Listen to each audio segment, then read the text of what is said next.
Okay, so in 1759, on the Plains of Abraham, Abraham being the farmer whose land that the battle was fought on, by about 4 o'clock in the afternoon, Montcalm is mortally wounded, Wolfe is mortally wounded, and at that point, every arbre, every poisson, every herbe becomes tree, fish, and grass. Right? We still have it, sort of now, of course, because of the upper lower Canada and with Quebec being right next door. If you're a fish leaving the south shore, about halfway across you become a poisson as you're going over towards Quebec. But so at that point, we've moved now from propre, in the sense to own, the Nouvelle France idea, we have moved into the era of real estate. And this is John Stegman. He's a surveyor. And he's going to survey in 17, well, a couple of times, in the mid-1790s, he's going to survey Nepean. He's been ordered to survey the 4 townships that will go into Nepean. Yeah. Just a very quick one, we'll probably edit this out, but after the conquest of Quebec, with Wolfe, who was a really bad general, by the way, really bad. It was the Navy that actually gave him the idea of climbing up at night. But the French were put into the citadel and kept there. And now we're waiting over winter. Now we're waiting for the first ship to come past the Ile d'Orléans. If it has a British flag, us, all speaking English. If it's a French flag on the top, if it's a fleur-de-lis, we'd all be speaking French. It's a British one. Meanwhile, in the citadel, the French are starving. And actually, the French that are captured there are starving. And actually, one day, one of them goes to the capitaine of the French and says, "We're starving." And he says, "Well, what have we got left?" And he said, "Well, we've got some potatoes. I could make some gravy, and we've got some cheese curds." So Captain Poutine, who was the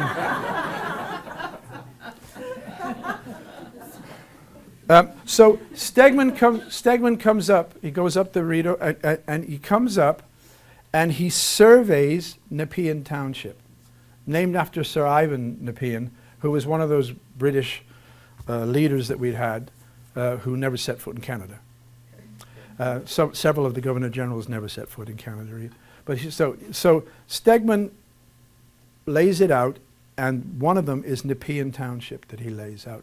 It's based on the Roman model. The British are imperialists, the Romans were imperialists. So they use the township model. And then it's divided up into smaller segments, some for the clergy, etc. Hence the glebe, which is an area that's around a church. And Stegman does a fairly good job of it. I've read all his notes from when they're in the National Library. I've read all his notes, and he's a bit of a whiner. And there's a constant request for more pencils for some reason. But he's using native labor.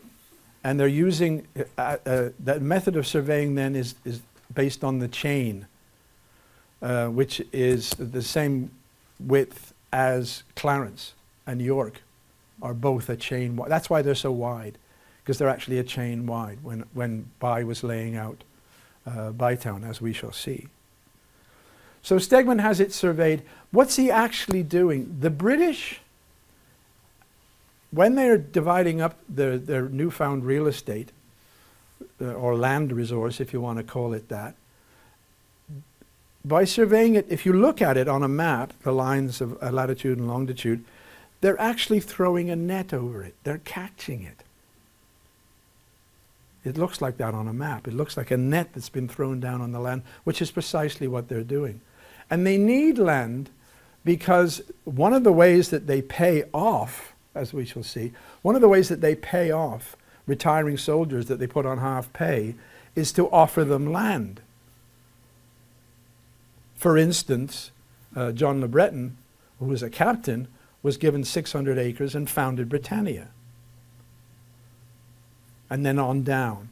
And you'll often see some of those stone houses with the door in the middle, the small ones, with the arch over the top of the door. Yeah, those are from land grants. So what he's doing is opening it up to the grant system. By doing the survey, he's opened it up to the grant system.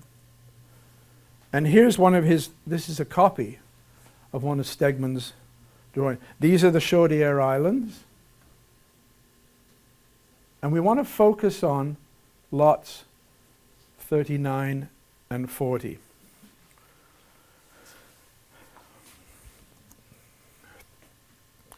This is Hamid Hill was an Ottawa historian, kind of like me. And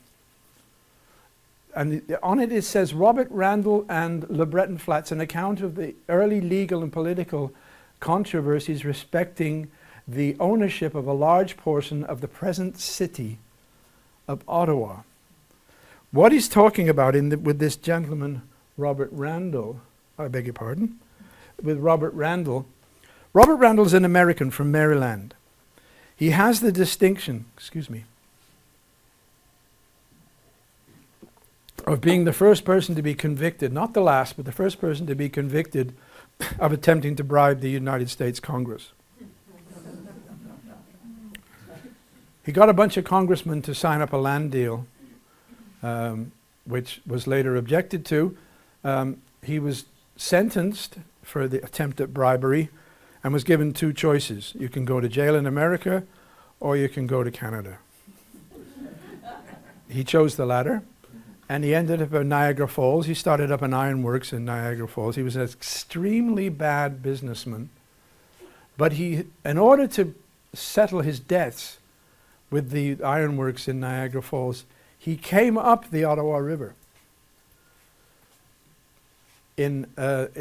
Shortly after it had been surveyed, before 1800, he comes up the Ottawa River. I beg your pardon, he comes up the Rideau and sees, as I mentioned earlier, he sees the kinetic power of the Chaudière Falls and decides that he is going to establish an ironworks here. He's heard rumors that there is iron over in the Gatineau Hills. In fact, it's tin. There's old tin mines there. But he wants to set this up. Almost immediately after he staked his claim, and actually probably put a small hut down on Richmond Landing, I probably put it, because that's how you staked your claim. He's got the grant for 39 and 40, as we saw. For 39 and 40. He's got the grant for here, right? Almost immediately, his debtors catch up with him, and he's put in debtors' prison in Montreal. And he sits out the War of 1812 and 1814. So, yeah. Of the two, I think I'd probably take prison as well. But he, by the way, if we have any Americans anybody American in the room? Oh, good, because I know because of this, I have to break the news to Americans that when it comes to the War of 1814, they actually lost. And on a lot of them, they're finding out for the first time that they actually, so he's in debtor's prison. He manages to get out.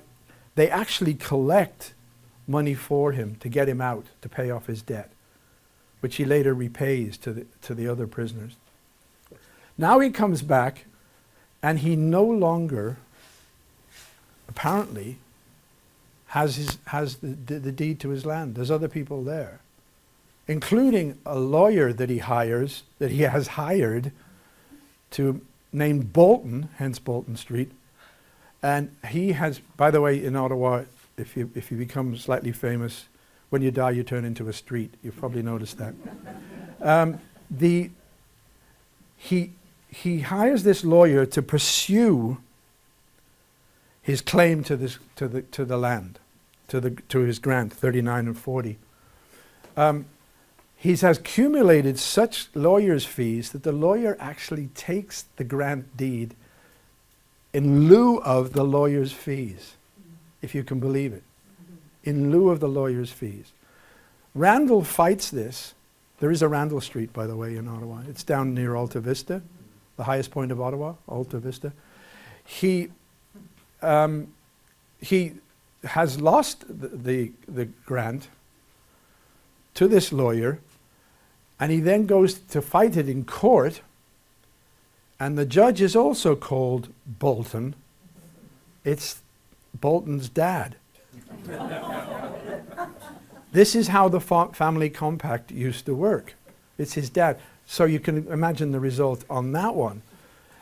Randall gives up, goes down to Cornwall, founds the Reform Party of Canada, and eventually moves back to Niagara, where he dies, and he's buried in a cemetery in Lundy's Lane. And I went there, found his grave, moss-covered, scraped off the moss on it, and this is what it said: "Killed by colonial misrule," on his tombstone.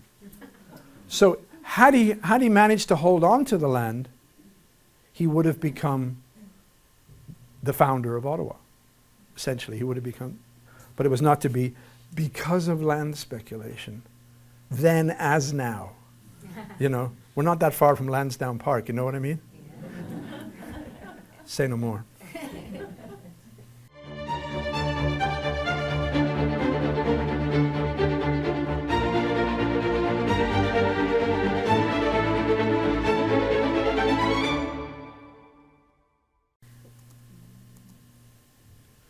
So people are now starting to arrive up here. This is the Billings estate, a nascent Billings estate.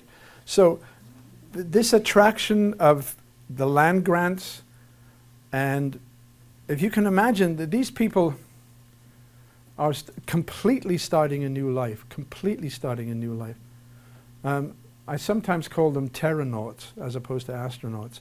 They're uprooting and going off and starting a completely new life. So Billings, that estate, which of course you can now visit, Billings is originally, comes up into Canada, and he starts in Brockville. Then he starts a business in Merrickville, which collapses, and he decides that he'll come up here and farm. He marries Laura Dow, hence Dow's Lake. And they come up by canoe and start. The first one is a shanty little shack that he has. The second one is a little bit bigger, and in fact the fireplace is down by Billings Bridge. If we go that way over Billings Bridge, and then when you get to the end of Billings Bridge, walk down to the Rideau, you'll see a fireplace there. That's from Billings. And then the third one that he builds is this. He starts farming. They're now getting wind. He gets his farm going fairly well. They're now getting wind of the fact that there's going to be some sort of military presence in Ottawa, in Bytown, as it will be. So he first of all, he builds the bridge. He starts working, first of all, with Philemon Wright, who has now appeared on the far side of the river. Philemon Wright, after 3 or 4 goes, comes up in 1800. He's actually trying to found a commune, if you look at it. The interesting thing is that when Philemon Wright was coming up in 1800, he came up in April and misjudged the level of winter, like we did this year. He misjudges the level of winter and actually is given guidance to where his land grant is by an Algonquin who's on the way down to Oka, and this gentleman stops and says, can I help you? Little roadside assistance there, and he says, well, yeah, I've got this grant up by these falls, and he says, oh, I'll take you. So he actually takes him up, and it's the Algonquins' territory that he's about to start a lumber trade in. So Philemon Wright actually goes up. He just farms for a while. It doesn't work very well. So in 1806, he switches to lumber and sends the first raft down the Ottawa River. He called it the Colombo. He sends it down the river in 1806. It makes it to Quebec. He loses a lot along the way, but he's now proved that the timber trade is possible. And a lot of the people that are going to turn up, like Billings, start with Philemon Wright and then branch out on their own. He becomes a magistrate. He very smartly grows a lot of vegetables, etc., and meat for the building of the Rideau Canal. He's supplying them, hence the bridge, which of course we still have there.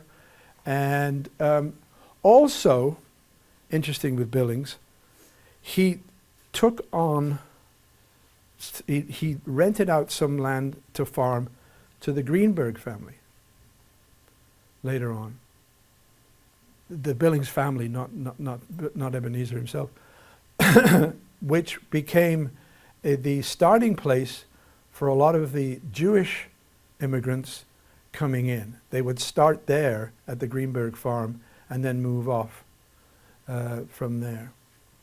Where was the Greenberg farm? It's down in Ottawa South, near the Billings, within the Billings. He ended up with about 1,200 acres. Billings, land was fairly cheap. I mean, we all agree the trick to colonization is get there first, right?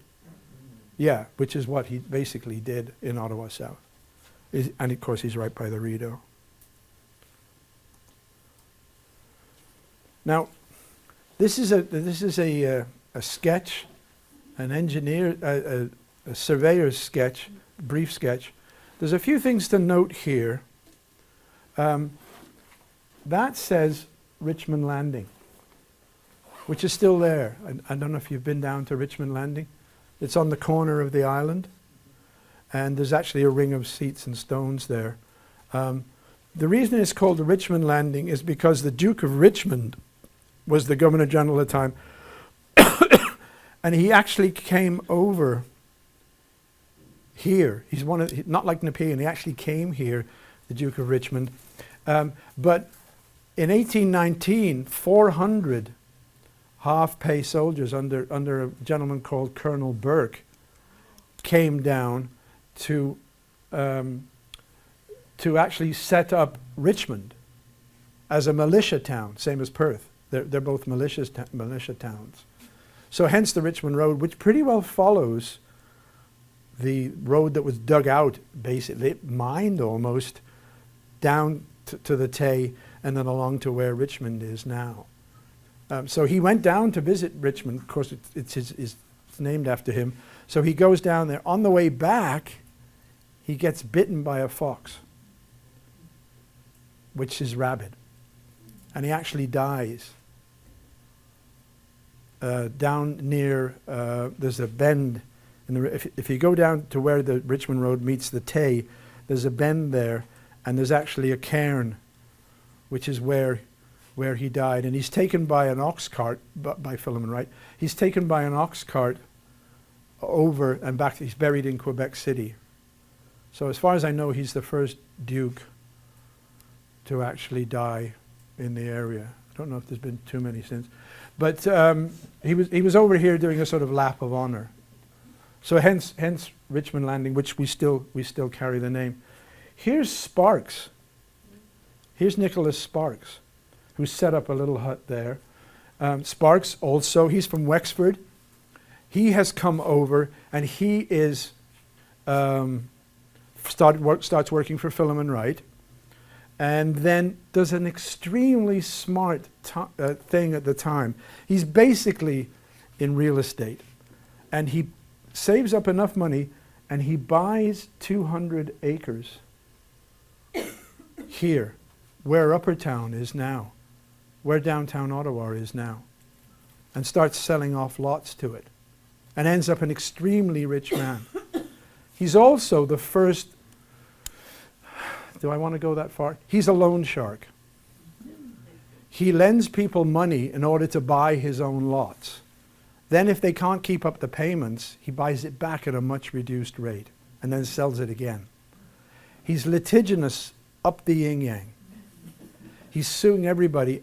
When he died, he was owed $28,000, turning it into $28,000 in unpaid debts that people had not settled with him.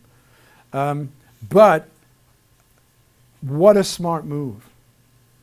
He's buying downtown. The other thing is that, as we'll see, when Colonel By comes, the obvious way to take the canal is above the Chaudière Falls and then come down and build a canal around it.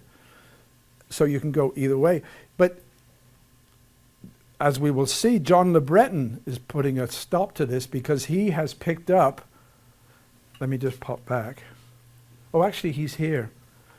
This says Le Breton and Sherwood.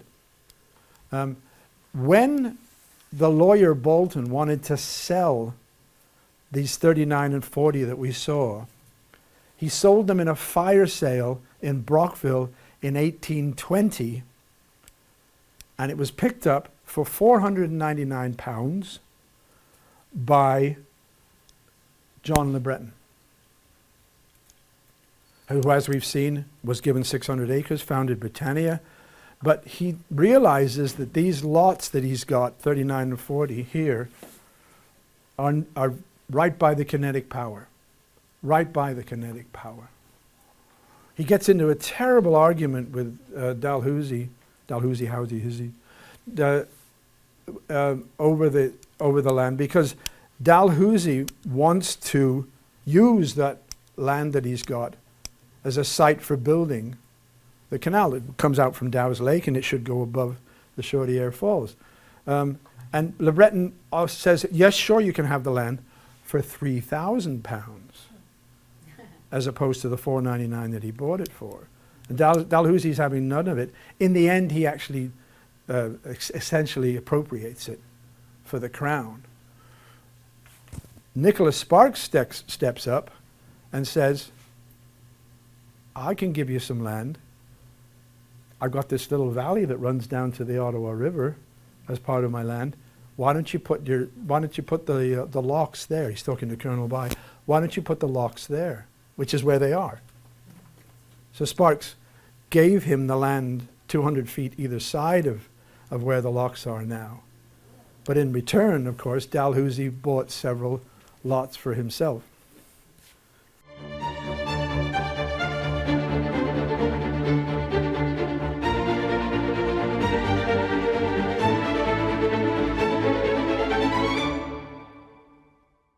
Commemorates the Shoulders Hotel, which was on the corner of York and where the cut through. What's it? Cumberland? Eh? No, not Cumberland. No. I'm blanking. The where the bank is. It's an alleyway. It's I'll get it. Yeah, thank you. Yeah. Yeah, well done. Well done. 1844, it was the Shoulders Hotel. It ended up as Fat Tuesdays. I don't know if you remember the Fat Tuesdays. But it was a place where... Did you miss an episode?